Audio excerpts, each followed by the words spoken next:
COVID-19 सम्बन्धी नियमित press ब्रिफिङमा स्वागत छ। म प्राध्यापक डाक्टर जागेश्वर गौतम। हामी हरेक दिन जस्तै आज पनि नेपालमा कोभिड-19 को राष्ट्रिय अद्यावधिक विवरणका साथ उपस्थित भएका छौँ। आज हामीले नेपाल स्वास्थ्य अनुसन्धान परिषदका सदस्य सचिव डाक्टर प्रदीप गेवालीलाई निम्त्याएका छौँ। हामीलाई सांकेतिक भाषामा सागर सुवेदीले साथ दिइरहनु भएको छ। काठमाडौँ उपत्यकाको समुदायमा कोभिड-19 को संक्रमण फैलिएको छ या छैन भनी विभिन्न ठाउँबाट स्वाब लिई परीक्षण गरिने क्रममा 10 ठाउँमध्ये 3 कुने र नक्खुटोलका 228 जना व्यक्तिहरूको स्वाब सङ्कलन गरी पीसीआर परीक्षण गर्दा सबैको नतिजा नेगेटिभ देखिएको छ र विभिन्न ठाउँका स्वाब लिई परीक्षणको रिपोर्ट आउने क्रम जारी छ। अब आजको प्रयोगशालाको परीक्षण विवरणतिर लागौँ। विगत 24 घण्टामा हाम्रो 25 वटा प्रयोगशालामा 4721 जनाको आरटीपीसीआर विधिबाट नमुना परीक्षण भएका छन्। क्वारेन्टाइनमा रहनुभएका व्यक्तिहरूको सङ्ख्या 29,215 रहेको छ। आइसोलेसनमा रहेका सङ्क्रमित व्यक्तिहरूको सङ्ख्या 9,118 छ। कोभिड-19बाट सङ्क्रमण मुक्त भई गत 24 घण्टामा डिस्चार्ज हुनेहरूमा जम्मा 264 र आजसम्म डिस्चार्ज हुनुहुने 6,811 हुनुहुन्छ। उहाँहरूको उपचार तथा हेरचाहमा अहोरात्र खटिनु भएका चिकित्सकहरू, नर्सहरू, स्वास्थ्यकर्मी तथा अन्य सहयोगी शुभेच्छुकहरूलाई हार्दिक धन्यवाद दिन चाहन्छु। अब विस्तृतमा विवरण प्रस्तुत गर्न चाहन्छु।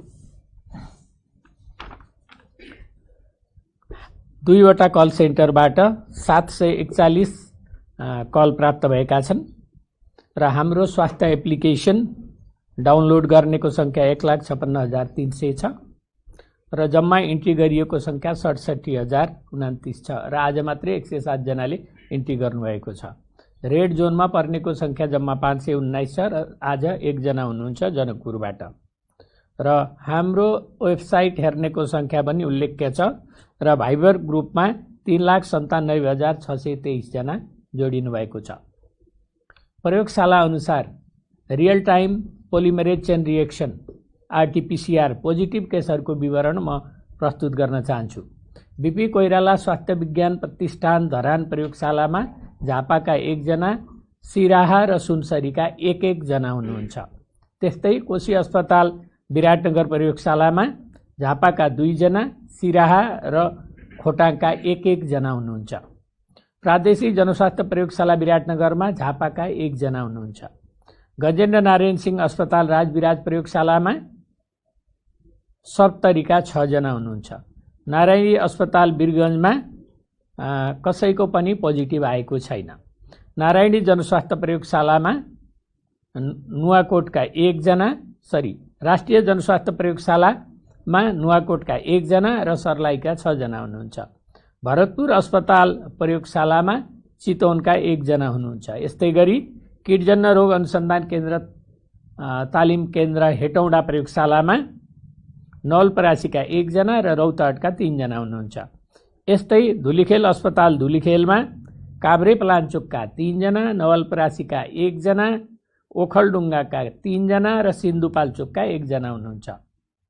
यस्तै गरी पाटन अस्पताल ललितपुर प्रयोगशालामा बाराका 1 जना, भक्तपुरका 10 जना, चितवनका 3 जना, दाङका 2 जना, धादिङका 1 जना, दोलखाका 2 जना, गोर्खाका 2 जना, झापाका 1 जना, कास्कीका 1 जना, काठमाडौँका 23 जना, काभ्रेपलाञ्चोकका 1 जना, खोटाङका 2 जना, ललितपुरका 20 जना, मकवानपुरका 5 जना, नवलपरासी पूर्वका 1 जना, रौतहटका 3 जना, सङ्खुवासभाका 1 जना, सप्तरीका 2 जना, सिन्धुलीका 2 जना, सिन्धुपाल्चोकका 2 जना, सिराहा र सुनसरीका 1 जना, ताप्लेजुङका 1 जना र अर्घाखाँचीका 1 जना हुनुहुन्छ। त्रिभुवन विश्वविद्यालय शिक्षण अस्पताल प्रयोगशालामा काठमाडौँका 1 जना र उदयपुरका 1 जना हुनुहुन्छ। प्रादेशिक जनस्वास्थ्य प्रयोगशाला प्रादेशिक क्षयरोग केन्द्र पोखरामा बागलुङका 6 जना। पोखरा स्वास्थ्य विज्ञान प्रतिष्ठान पोखरा प्रयोगशालामा कास्कीका 7 जना, लमजुङका 11 जना र गोर्खाका 5 जना हुनुहुन्छ।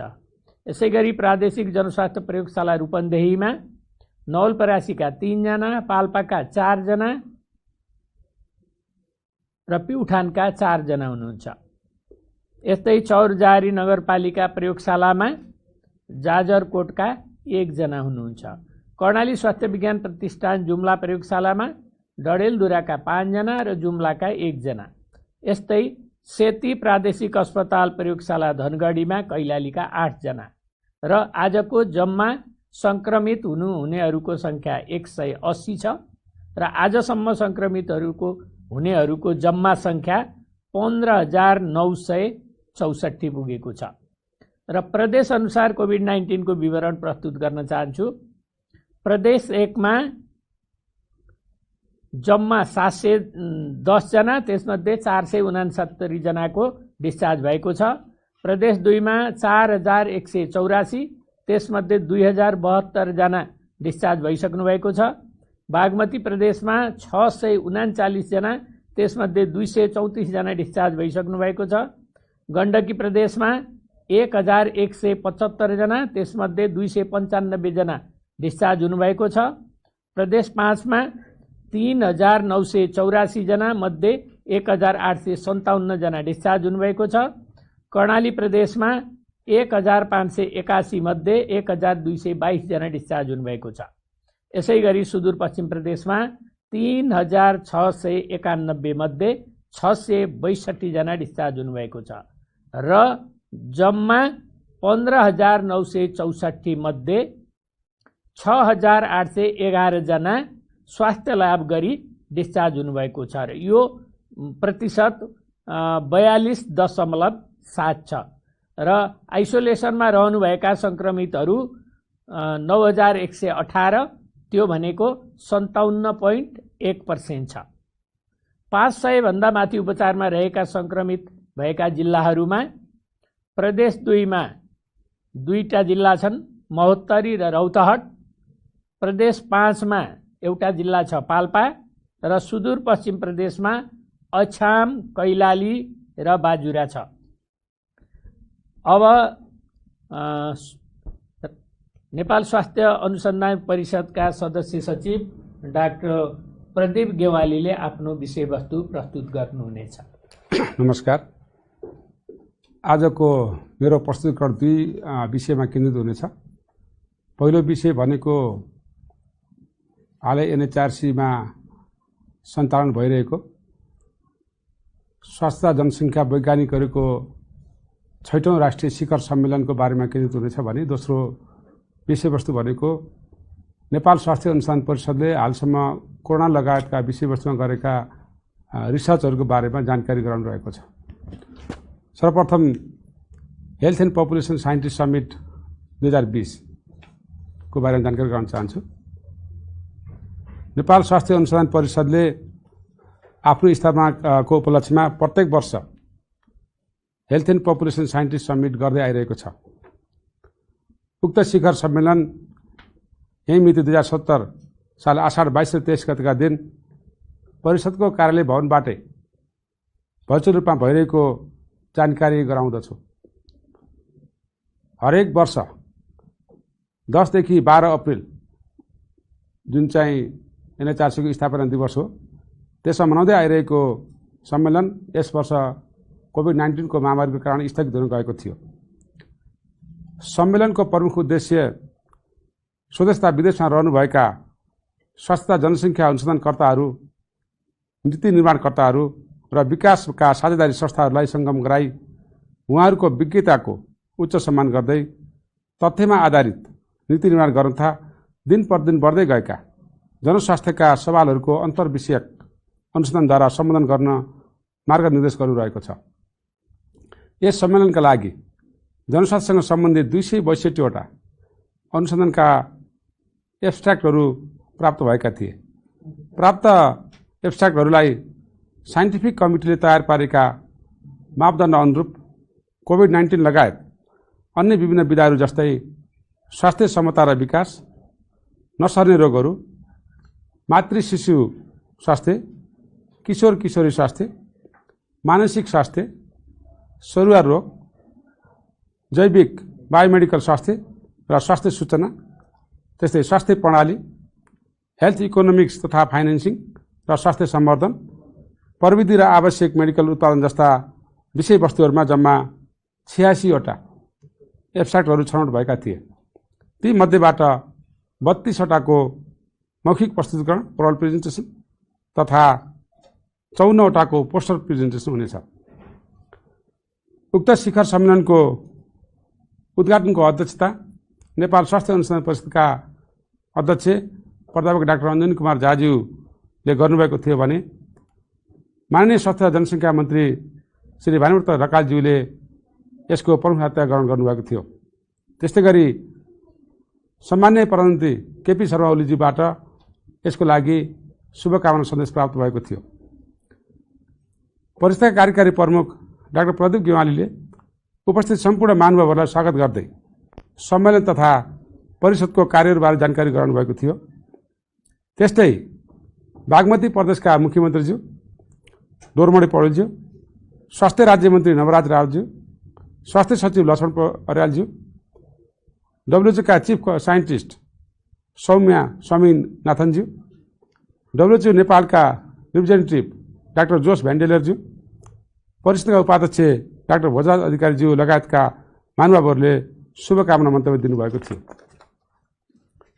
सम्मेलनमा प्रस्तुत भएका प्रस्तुतिकरणहरूमध्ये कोभिड-19 सँग सम्बन्धित विषयहरू यस प्रकार रहेका छन् र जुन प्रस्तुतिकरणको रूपमा चलिरहेको छ। रिसर्च एन्ड डेभलपमेन्ट इन कोभिड-19 कन्टेक्स्ट, त्यस्तै गरी रिसर्च फर कम्ब्याटिङ कोभिड-19 पेन्डेमिक, त्यस्तै government of Nepal preparedness and responses for combating कोभिड-19, अर्को health research governance in Nepal and research on कोभिड-19, thinking pandemics from a transdisciplinary one health perspective र अर्कै त्यस्तै गरी इम्प्याक्ट्स अफ कोभिड-19 on mental health of migrants population भनेर हामीले यी 5 वटा डिफ्रेन्ट विधाहरूमा प्रस्तुतिकरण चाहिँ भइरहेको छ। र दोस्रो चरणमा मैले नेपाल स्वास्थ्य अनुसन्धान परिषदले हालसम्म कोरोनासँग सम्बन्धित विषयहरूमा गरेका रिसर्चहरूको बारेमा जानकारी गराउन चाहन्छु। नेपाल स्वास्थ्य अनुसन्धान परिषदमा जुन 28, 2020 देखि जनस्वास्थ्यसँग सम्बन्धित 511 वटा अनुसन्धानका प्रपोजलहरू प्राप्त भएका थिए, जसमध्ये नेपाल स्वास्थ्य अनुसन्धानको इथिकल रिभ्यू बोर्डबाट 351 वटा प्रपोजल छनौट भएका थिए। त्यसै गरी 120 वटा सार्स-कोभ-2 कोरोना भाइरस डिजिज अनुसन्धानका प्रपोजलहरू NHRC को इथिकल रिभ्यू बोर्डमा प्राप्त भएको थियो र जम्मा 87 वटा कोभिड-19 सँग सम्बन्धित प्रपोजलहरू ERB ले छनौट गरेको थियो र त्यसमध्ये नेपाल स्वास्थ्य अनुसन्धान परिषद आफैले 10 वटा डिफ्रेन्ट विधामा चाहिँ अनुसन्धान गर्दै केहीको रिपोर्ट तयार भइसकेको छ र केही अगाडि बढ्ने क्रममा छ।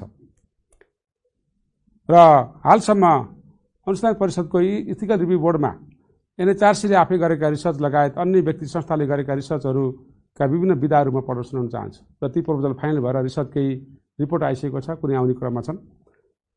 त्यसमध्ये अप्थाल्मिक हेल्थ केयर पर्सनल जुन आँखासँग सम्बन्धित चाहिँ काम गर्ने डाक्टर लगायतका स्वास्थ्य कर्मीहरूको नलेज, एटिच्युड र प्र्याक्टिस सम्बन्धी एउटा रिसर्चको हेडिङ चलिरहेको छ। त्यस्तै फ्रन्टलाइन डक्टर्स एन्ड नर्सेस, कोरोनासँग सम्बन्धित अगाडि बढेका फ्रन्टलाइन डाक्टर नर्सहरूको कतिको रेडी छ काममा भन्ने सम्बन्धी विषयमा भइरहेको छ।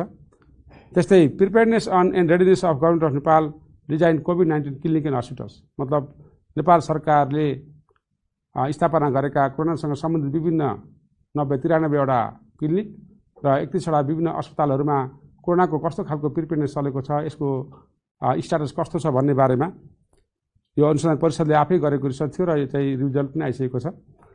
त्यस्तै हेल्थ वर्कर जो काम गरिरहनु भएको छ उहाँहरूको मेन्टल हेल्थको अवस्था कस्तो छ, उहाँहरू कतिको चाहिँ तयारी हुनुहुन्छ, उहाँलाई साइकोलोजिकल कस्तो असर परेको छ भन्ने बारेमा पनि रिसर्च एनएचआरसीले आफैले पनि गरेको थियो, अरू व्यक्तिले पनि गरिरहनु भएको छ। त्यस्तै frontline health care workers knowledge perception and willingness to work, मतलब फ्रन्टलाइनमा काम गरेका हेल्थ केयर वर्करहरूको आफ्नो चाहिँ पर्सेप्सन कस्तो छ, काममा कस्तो खालको चाहिँ जागरुकता छ भन्ने बारेमा पनि रिसर्च भइरहेको छ। र त्यस्तै गरी क्वारेन्टाइनमा बसेका जुन व्यक्तिहरू हुनुहुन्छ उहाँहरूको मेन्टल अवस्था कस्तो छ, साइकोलोजिकल अवस्था कस्तो छ भन्ने बारेमा पनि रिसर्च भइरहेको छ। र जनरल पब्लिकले यो कोरोना चाहिँ कोभिड-19 चाहिँ नोभेल भएको हुँदा कसरी यसलाई चाहिँ हेरिरहेको छ, यो बारेमा के बुझाइ छ, आइसोलेसन भनेको के हो, क्वारेन्टाइन भनेको के हो, लगायत विषयहरूमा चाहिँ पब्लिकको चाहिँ धारणा कस्तो छ भन्ने बारेमा पनि रिसर्च भएको थियो। र त्यस्तै गरी जो विदेशबाट सुरुमा आउनुभएको थियो फरेन रिटर्निज एरोप्लेनबाट चाहिँ धेरै मान्छेहरू चाहिँ आउनुभयो र उहाँहरूको चाहिँ बारेमा चाहिँ तपाईँको चाहिँ क्लिनिकल अवस्था कस्तो छ भन्ने बारेमा पनि एनएचआरसी आफैले रिसर्च गरेको थियो। साथै यी विभिन्न विषयका अलावा यी त भए चाहिँ एनएचआरसी आफैले र विभिन्न चाहिँ तपाईँको रिसर्च प्रपोजल फाइल भएका विषयहरू भए। र नेपाल स्वास्थ्य अनुसन्धान परिषदले विभिन्न चाहिँ महत्त्वपूर्ण विधामा विभिन्न सङ्घ संस्थाहरूलाई आबद्ध गराएर यसले चाहिँ लिडरसिप लिने गरी विभिन्न विधामा गरेको छ। म यहाँ प्रदर्शन गर्न चाहन्छु। एउटा WHO solidarity trial on drugs, विभिन्न ड्रगहरू लाइक रेमडेसिभिर, यो एन्टी-HIV ड्रग, त्यस्तै गरी चाहिँ इन्टरफेरोन भन्ने यी औषधिहरूमा WHOसँग मिलेर एकैपल्ट जनाउँदै विभिन्न 100भन्दा बढी राष्ट्रका सहभागीहरू यसमा छन्। र नेपालले पनि चाहिँ हामीले नेपाल सरकारसँग स्वीकृति लिएर स्वास्थ्य अनुसन्धान परिषदको लिडरसिपमा चाहिँ रिसर्च गर्न थालेका छौँ। इथिकल रिभ्यू बोर्डबाट पास भएर गइसकेको छ र हामी अन्तिम चरणमा पुगेर काममा सुरु गर्न लागिरहेका छौँ। र यसको लागि आवश्यक पर्ने ड्रग लगायत कुराहरू WHOले चाहिँ फ्री अफ कस्ट दिने गर्दछ। र अर्को हामीले गर्न थालेको कन्भालेसेन्ट प्लाज्मा थेरापी, जुन चाहिँ निको भएर गएका बिरामीहरूबाट उत्पादन भएका एन्टिबडीहरू सिरियस बिरामीहरू कोभिड-19 को बिरामीलाई दिएर अनि त्यसको पार्ने प्रविधि छ। त्यो चाहिँ हाम्रो कुनै पनि चाहिँ यो ब्लड ट्रान्सफ्युजन थेरापी जस्तै कोरोनाबाट चाहिँ निको भएका बिरामीहरूको प्लाज्मा थेरापी हामीले गरेर पनि यो रिसर्च चाहिँ गर्न थालेका छौँ। इथिकलबाट पास भइसकेको छ र यो अगाडि बढ्ने क्रममा छ र हामीलाई नेपाल सरकारले स्वास्थ्य मन्त्रालयले स्वीकृति दिएको छ काम गर्नको लागि।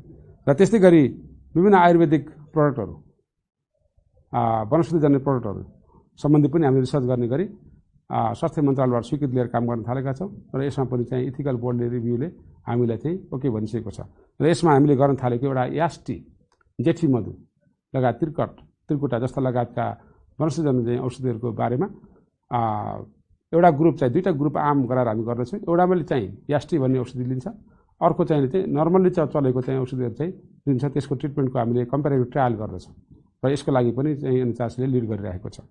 र त्यस्तै गरी अर्को महत्त्वपूर्ण कुरा, एनएचआरसीले आफैले स्वास्थ्य मन्त्रालयको स्वीकृति लिएर कोभिड-19सँग सम्बन्धित जिन सिक्वेन्सिङ सम्बन्धी स्टडी अगाडि बढाइरहेको छ। र हामीले यसलाई 3टा डिफ्रेन्ट क्लस्टरमा राखेर स्टडी गर्न थालेका छौँ।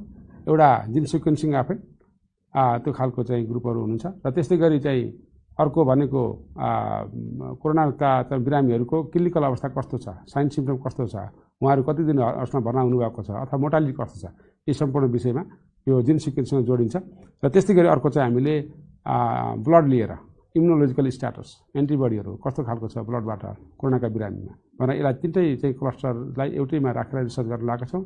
यसमा चाहिँ एनपिएचएल, एडिसिडी, विश्वविद्यालय जस्तै काठमाडौँ युनिभर्सिटी अथवा धरान र कोभिड डिजाइनेटेड हस्पिटलहरू सम्पूर्णको सहभागितामा हामीले मिलेर यो सोलिडारिटी ट्रायल, कन्भर्सेन्ट प्लाज्मा थेरापी र जिन सिक्वेन्सिङ लगायतका स्टडीहरू एनएचआरसीको लिडरसिपमा गर्दछौँ। र यति भन्दै धन्यवाद दिन चाहन्छु। धन्यवाद। हस्, धन्यवाद छ डाक्टर प्रदीप भिमालीलाई। विश्वमा हरेक 40 सेकेन्डमा आत्महत्याको कारण एक व्यक्तिको ज्यान गइरहेको छ।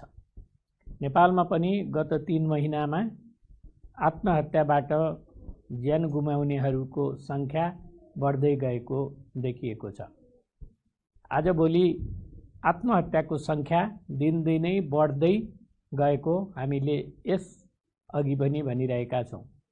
पछिल्लो 1 हप्तामा 2 महिलाले आत्महत्या गर्दा फेसबुकमा लाइभ गरेको कुरामा स्वास्थ्य तथा जनसङ्ख्या मन्त्रालयको ध्यानाकर्षण भएको छ।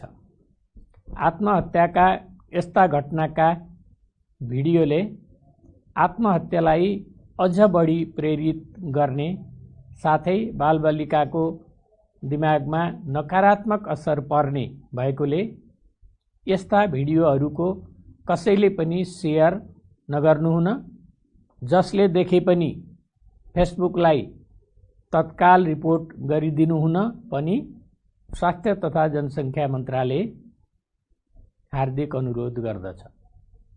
समस्यामा तपाईँ एक्लै हुनुहुन्न, अन्य धेरै मानिसहरू पनि तपाईँले अहिले भोग्नु भइरहेको अवस्था पार गरेका छन् र आज जिउँदैछन्। आत्महत्याका बारेमा कुरा गर्नु ठिक हो। यसले तपाईलाई राम्रो महसुस गर्न सघाउ पुर्याउँछ। आत्महानि, आत्महत्याको सोच या योजना गम्भीर भावनात्मक सङ्कट, तनाव, आत्मीय व्यक्तिको मृत्युबाट, सायद जागिर गुमाउँदा, कोरोनाको कारण जनजीविकामा समस्या भई तनाव बढ्दा, सम्बन्ध विच्छेद वा हिंसा तथा दुरुपयोगको अनुभवको लक्षण चिन्ह हो। तपाईँ यसका लागि दोषी होइन र यो जो कोहीलाई पनि हुन सक्छ। भइरहेको समय छ, तपाईँ ठिक हुन सक्नुहुन्छ। तपाईलाई सहयोग गर्न सक्ने मान्छेहरू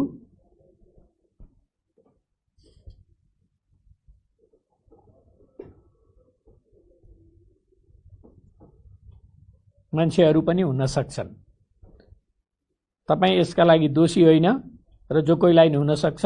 भइरहेको समय छ, तपाईँ ठिक हुन सक्नुहुन्छ। तपाईलाई सहयोग गर्न सक्ने मान्छेहरू छन्। तपाईँ हामीले मिलेर नै समस्याको समाधान गर्ने हो।